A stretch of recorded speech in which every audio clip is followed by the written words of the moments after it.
Vai. Ô, bom dia, boa tarde, boa noite. Não sei que hora que você está aí na sua casa, mas eu estou aqui. Olha só, Zago Lima na área. A nossa série, então, Tudo é História. Parceria História é Vida, História em Casa. Meus queridos, vamos lá, ó. Nosso quarto vídeo da série Tudo é História. E nesse ponto, então, galera, estamos aqui para falar de um tema bem amplo e que pode realmente ajudar você que está estudando, que está entendendo, que está conseguindo compreender o que é história através dos nossos vídeos. Nossa aula de hoje, então, nosso vídeo de hoje, vamos falar sobre o olhar historiográfico.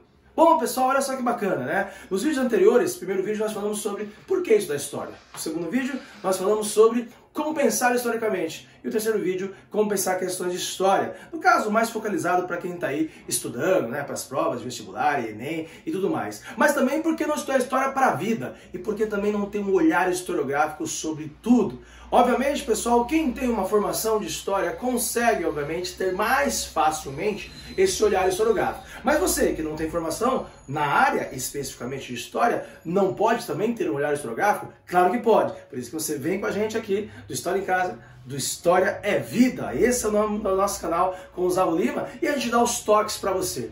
Galera, olhar historiográfico tem a ver com a ideia de que nós estamos olhando o mundo a partir de um viés histórico. Tudo bem? No nosso próximo vídeo nós vamos falar sobre as correntes historiográficas. Aí já é uma outra coisa. Aí já é uma ideia de a gente adentrar no estudo da historiografia. E obviamente que aquele que está estudando história tem que ter, obviamente, as correntes historiográficas na cabeça, porque faz parte do estudo do estudante de história. Agora, obviamente, você que não tem um curso especificamente de história, consegue ter um olhar historiográfico e não necessariamente ter as correntes historiográficas na cabeça? Claro que sim! Claro que sim, é fácil e às vezes é até mesmo uma maneira de criticar a sua vivência no que você está percebendo. Obviamente que nos vídeos anteriores você percebeu que olhar o tempo, né, perceber o tempo, olhar, contextualizar. A gente fala muito em história de contextualizar. O que é contextualizar? É colocar as coisas no tempo. Olhar a partir do momento que você olha o tempo das coisas.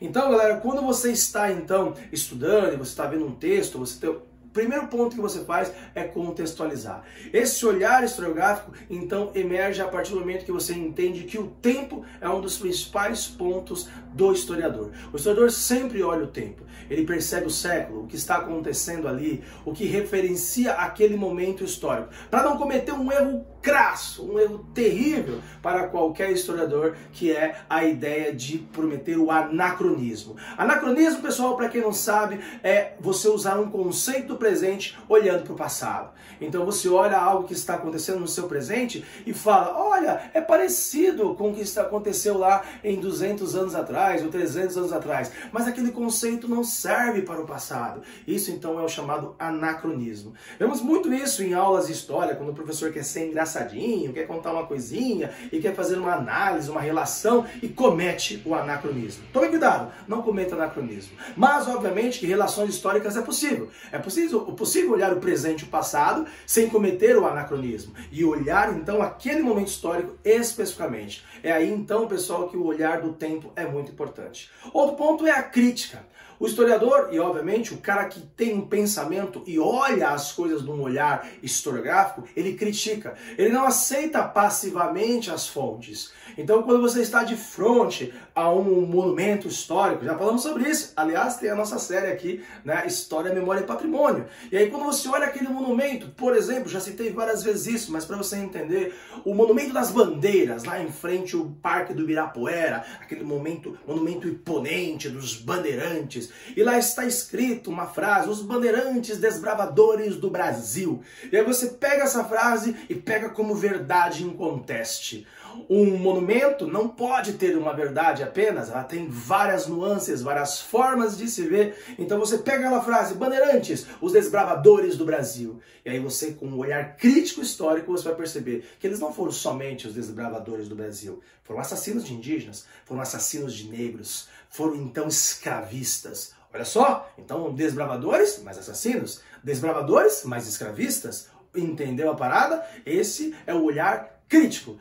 Todo historiador, toda e qualquer pessoa que vai olhar algum tipo de documento, ele precisa trazer a crítica incutida na sua forma de pensar. A crítica é uma maneira de você não aceitar passivamente as fontes e não entender que existe apenas uma verdade. Aliás, será que existe verdades? Ou seja, tudo é passível de interpretação, tudo é passível de olhar com outros olhares. Então, o olhar historiográfico não aceita passivamente todas as fontes, todas as coisas. É muito importante criticar as fontes. Esse é um ponto muito importante. Então não cometer anacronismo, entender que o tempo é importante para você então conseguir colocar os conceitos da história e, obviamente, criticar aquilo que se vê, criticar as fontes que se faz. Bom, outro ponto é reflexão histórica. O olhar historiográfico parte por reflexão. Ao fazer uma reflexão, pessoal, você consegue então adentrar naquele período, olhar aquilo que está acontecendo e perceber que existe vários pontos, várias lógicas. Eu olho o tema da Revolução Francesa e aí é uma maneira de olhar, e por isso que depois nós vamos falar sobre correntes historiográficas,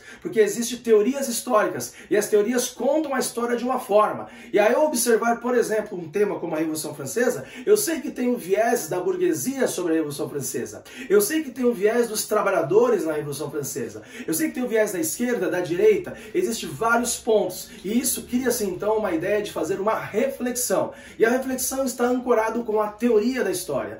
Quais são os teóricos que pensaram sobre aquilo? Quais são as pessoas, os pensadores que teorizaram sobre aquilo? Isso me faz então pensar uma reflexão, reflexionar. Toda a produção histórica tem uma reflexão. Então toda a produção histórica parte através de um pensamento de reflexão. Então olha só, olhar o tempo, criticar as fontes, criticar o que se vê e, obviamente, então fazer uma reflexão histórica. Esse olhar historiográfico faz a gente ser mais crítico e faz a gente olhar o mundo de maneira diferente.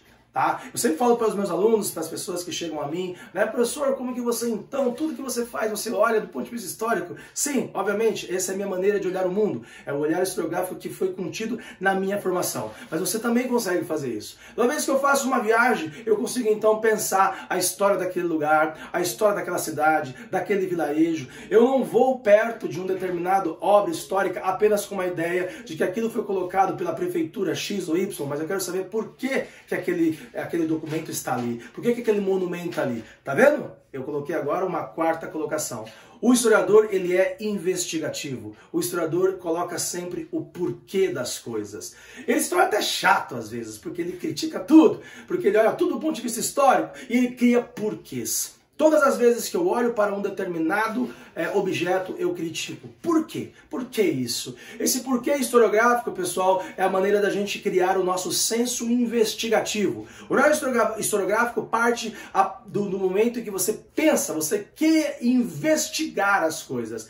Aliás, pessoal, a palavra história, lá do grego antigo, significa, né, pesquisar. Olha só, o próprio âmbito da lógica do nascimento da palavra história vem de pesquisar. Então, pessoal, olhar o porquê, olhar investigativo. Então você olha para as coisas e você queira saber por que aquelas coisas estão ali. É dessa maneira que eu vejo um filme. Quando eu assisto um filme, eu já quero saber o contexto histórico dele, eu quero saber por que daquele enredo e por que daquelas reflexões que estão sendo trazidas para mim. Olha só que recentemente está passando agora, né, aí na Netflix, uma série mundial muito conhecida aí, muito bacana e bastante legal, chamada de Round 6, certo? Uma série coreana que está dando o que falar. Ali tem uma série de reflexões. Eu olho com um olhar historiográfico aquela série. Eu vejo os elementos históricos que ali estão colocados. Eu olho a partir do momento de uma reflexão e eu faço os meus porquês. Nesse ponto, então, pessoal, analisar séries do ponto de vista historiográfico é querer investigar ela, é saber o contexto histórico, é saber a reflexão que aquilo traz para mim. Assim como eu vejo um livro, assim como eu vejo uma fonte, uma música. Ao analisar a música, eu quero saber o contexto no qual ela foi escrita,